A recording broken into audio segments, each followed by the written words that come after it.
our first speaker is Emeh Jonah. I don't know if she's here. Emeh, are you here? Okay, yeah, great, she's here. So, Emem is a product designer and a passionate community builder. Yeah, I'm gonna share her handles while she speaks on the chat. But Emem is a great product designer and a passionate community builder. So she's going to be taking us a topic that says finding your niche and relevance in tech. So Emem, you have the stage. Welcome, Emem, and thanks for honoring our invitation. Thanks, and take the stage, Emem. Thank you very much. Though you didn't introduce yourself, so I'll just say HerTechTrail. Thank you very much. I am very honored to be here and more excited to be among these great women here. It's not easy to host an event, and it's not easy to have gone through 2 years of this awesomeness. Like it's a plus for you guys. So I would say congratulations, and I hope you Thanks. keep this good work going. Hi everyone. Okay. So let me just start because the organizer has already given me a time frame. Yeah, good afternoon from Nigeria. I will be sharing my screen right about now. Please let me know if you can see my screen.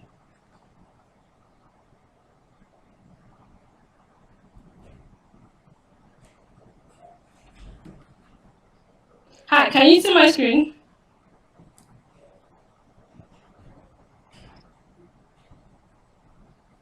Yes, please, we Hello. can.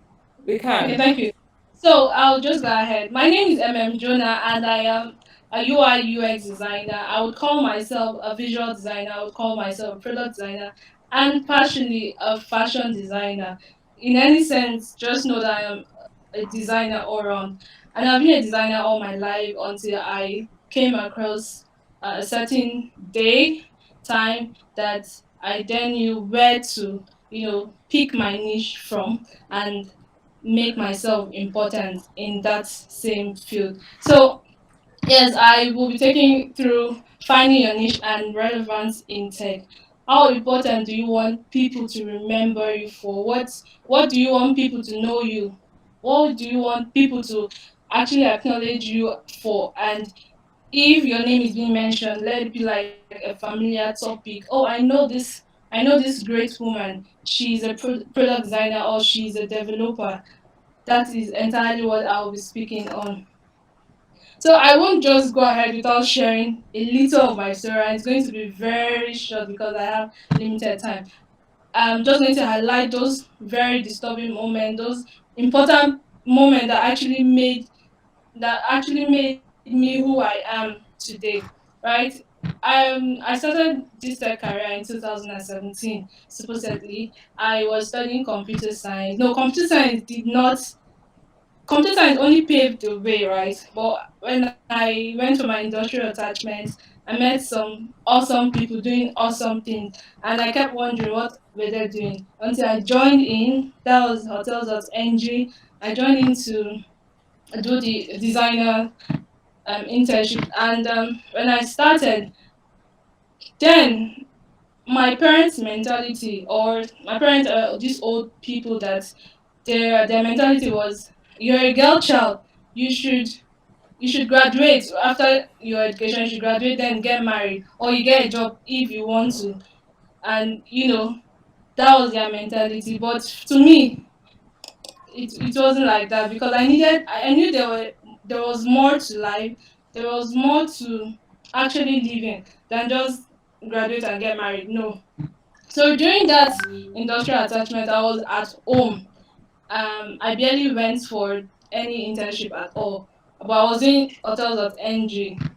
Then at home I would be on my laptop. How the laptop came about is a long story too. Let's say my mom's pension, that was where it came about. So it was more like I owe her big time. So anytime she sees me on my system, as in she sees me, man, that place will not be comfortable for me. She'll be like, "What are you doing? Your mates are out there trying to get job. Your mates are out there trying to, make something for their parents so that their parents will be proud." Like, she didn't have any problem with the guys. I had two brothers. She didn't have any problem with them. Whatever they do, whether they play games all day, she didn't have any problem. Because I was a girl child and my own was different. Why?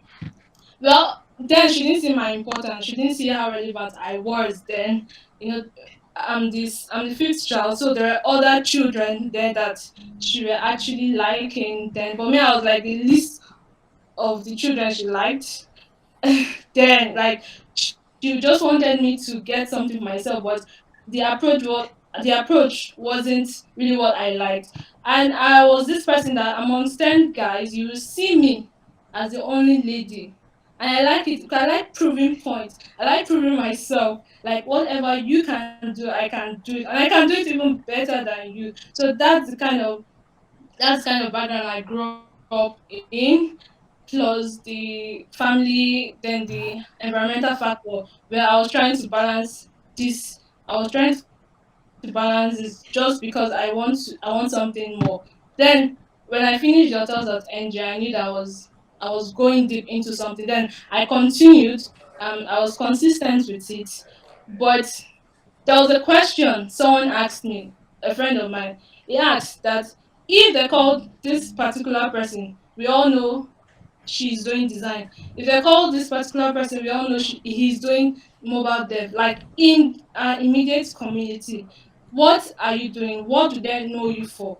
What if they call you for something and be like, who is this lady? What does she do? You guys. So that's actually stuck in my mind. Like from then I decided that I wasn't just going to exist. I was going to exist because people are actually looking up to me for something. People are actually looking for up to me for something. And again, there were a lot of things that I could do that they would benefit from. And people would actually like my story, where I come from, how I've been able to achieve all this I have achieved now. And I said to myself, no, I was not going to sit down and wait around till no, I was going to share my story. I was going to do something striking for people to notice me. I was just going to put myself out there. So that's like my story. I started this, and to God be all glory, I am here now. It was not easy, I could tell you. There were a lot of things that actually would have brought me down. There were a lot of things that, man, I wouldn't have gone forward with it. But I thank God that I was able to see something at the end of the day and pursue it, and to the best of my interest, I am here right now, and I'm proud of the woman I have become. I'm proud of who I have, what I've been able to achieve so far, and the people I grow with. As I am growing, people are also growing with me. I wouldn't believe for a while if someone told me that I'll be able to train people in what I am doing. So that is just all about me. We all have different stories, we all have situations. Nowadays, we have awareness of tech, finding your field. What do you want to do? You want to become a developer, a data scientist, a designer. Right? People are all there. We have events like this, webinars, just to enlighten us that, come on, there is it, just to make it easier for us to, get into this tech world. Now, finding your niche and relevance in tech, I would say that there's some facts you need to know that once you want to start a career in tech, the thing that's holding you back is the market niche. Like, you do not have an idea what to choose from. You do not even have an idea where to, engage your skills. You don't even know if you have this particular skill, and you're confused on where to start. Then again, we have some kind of pressure you want to exert on yourself. Your mate, Mrs. A, is doing this, you want to do it too. She's making it, you want to do it, and see if you're going to make it. Okay, along the way, you find out that there's another person. doing a different thing from Miss A, and why not try this? You know, there are pressures, and probably your family members, whatever you're doing right now, all those factors will put pressure on you on choosing what is right for you at this moment. But you discover that if it was the best decision for you or it is not, then but it's better to get up and running, like instead of just waiting around and trying to figure it out.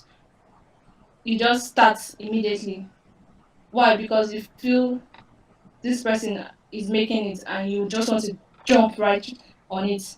But sooner you learn from your successes and your failures, if you made it or not, then yes, you started. What else? You've taken up. What else? Like when you're on that field, that career, that track you are, right? You are doing what you're doing, you're learning, everything is coming to you easy. But what else? Is that where you want to be? There are a lot of people that have this skill, but they are not known. Not they're not known. Like if they are put in the same room with others, they might not even stand a chance. So where do you come in? Like as for me, I started writing my blog. Before I started, I had some doubt. I questioned myself. Who is going to read this? Why am I even writing for people to read? Why am I even writing? What if I don't get to impress people? Like there are a lot of thoughts, doubts that came in, but I just had to put myself out there and write. Whoever reads it reads. There are a lot of articles online. We don't even know who are reading these articles, but I came to realize that even among the doubts, the questions, someone found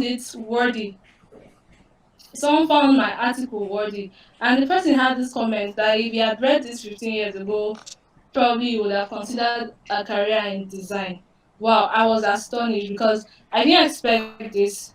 No, I did not expect this. I was like, okay, let me just put it out there and see where it goes to. And I was so proud of myself that I actually started. That's my first of writing a blog, and I'm going to keep it up because I see that some people will actually learn from what I do. Now, starting your career, you want to identify your interests and passions. You don't just want to jump into it without making some research, without giving yourself some um, things to know. Like, where is your interest in? What area would you like to specialize in? In the tech space, there are a lot of field careers. Someone being a UI UX designer, someone being a UI designer, someone also being a product designer. I'm using my case as an example, right? Someone can also be a user research designer, right? So there are a lot of fields in tech, but how do you find this?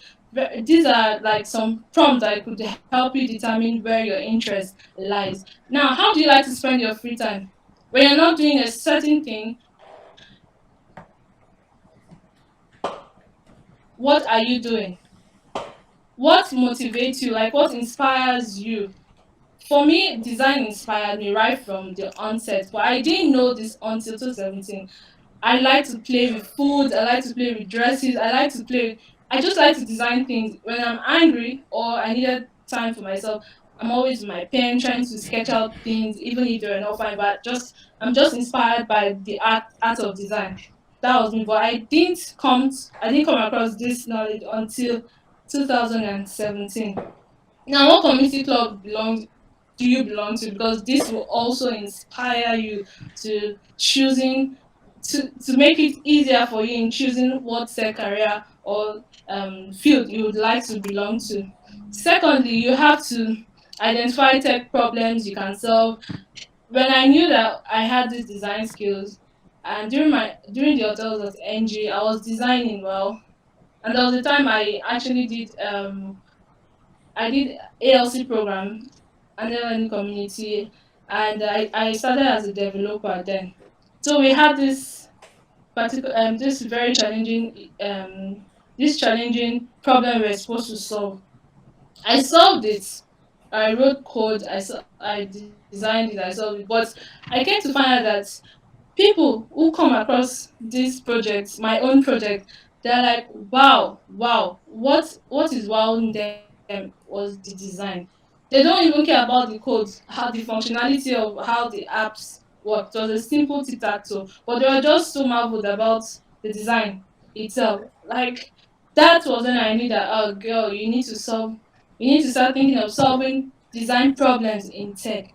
And I then decided to start with graphic design. I didn't just start with UI UX. I started with graphic design. From graphic design, I then included UI UX to my learning scheme, and I thought about being a UI UX designer, and here I am. So just give yourself like 10 topics in hand. Like, what are you ready to start your career with? So you could be able to narrow down your options. To build your career, you first need to find problems. Design is all about solving a problem.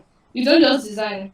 You're creating logos. You're creating whatever design you're creating. You're actually solving a problem. If you're creating logos, you're actually solving the brand identity of the client's problem, right? So you need to write down 10 topics that you think can solve a problem that are within your interest. Now, there are several things you could do to identify problems in specific needs. Now, one is having a one-to-one conversations or idea extraction session. I always encourage people to talk to people who are already Hi in all. the area of interest you are. Sorry? Yeah, please, your time is kind of up, so you could want to round up. Okay. Okay, let me round up. So look for people who are already in your design, in your need, where you want to, when you want to dive in, look for those people, then try to find answers to your question. Then attend community events like Dayfest, we have Friends of Figma, and all of that. Then you now make a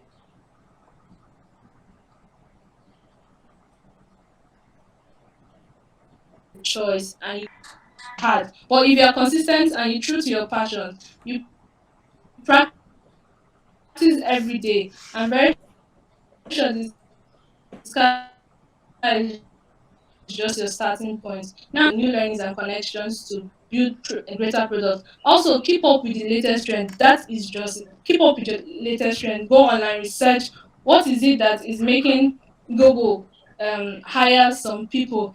What is it that is making Facebook hire some people? What skills do they have within their skill set? Make sure you research and try to have those skills also. Then you do things to get noticed by your content, and companies will start having interest in your profile and portfolios. You get jobs that you may even have to turn down some. Believe me, that is what I do right now. Then you are happy within yourself and you're hungry for more. You want to keep at it. Then, because these are huge stuff, it is possible that you can actually do this if you want to stay relevant in tech. And you can achieve all this just by putting in the work. I would always emphasize on this. Please, whatever you're doing, whatever field you are, practice. Practice as much as you can. Practice every day if you can. Practice. Make sure you're consistent in it. Don't relax because you want to be top of your field. You want to be relevant. You want top companies to pick you instead of picking the other person. Practice. And when you do this, I'm very sure your relevancy in tech, finding your niche will be as easy and as smooth as possible. Thank you very much. Well, thank you very much. Oh, I thank you so am much, done. Emem. Yeah, thank you so much. This is really awesome. So, I'm going to summarize what she said in one sentence. So, for you to be able to I find hope your you've niche learned. in a technology based industry, right, you have to, channel it down to your interests, those things that you're passionate about. As you can hear from her, she was always passionate about fashion and she tried to channel it to design. And fashion is kind of related to design in a way. So you try to narrow down your interests and try to channel it down to your passion. And then also, very importantly, try to make sure that it's solving a problem. So if your passion is not solving anybody's problem, it means you're not going to be relevant. So, and once you're solving someone's problems and solving people's problems, you're definitely going to make value out of it. So your value could be anything, which I know most of us, the value we are seeking out for is money, right? So this is just a summary of what Emem has said. So thank you so much, Emem. I'm gonna leave okay, I've already left Emem's handle on Twitter. So you can always reach out to Emem, and she's always happy to connect.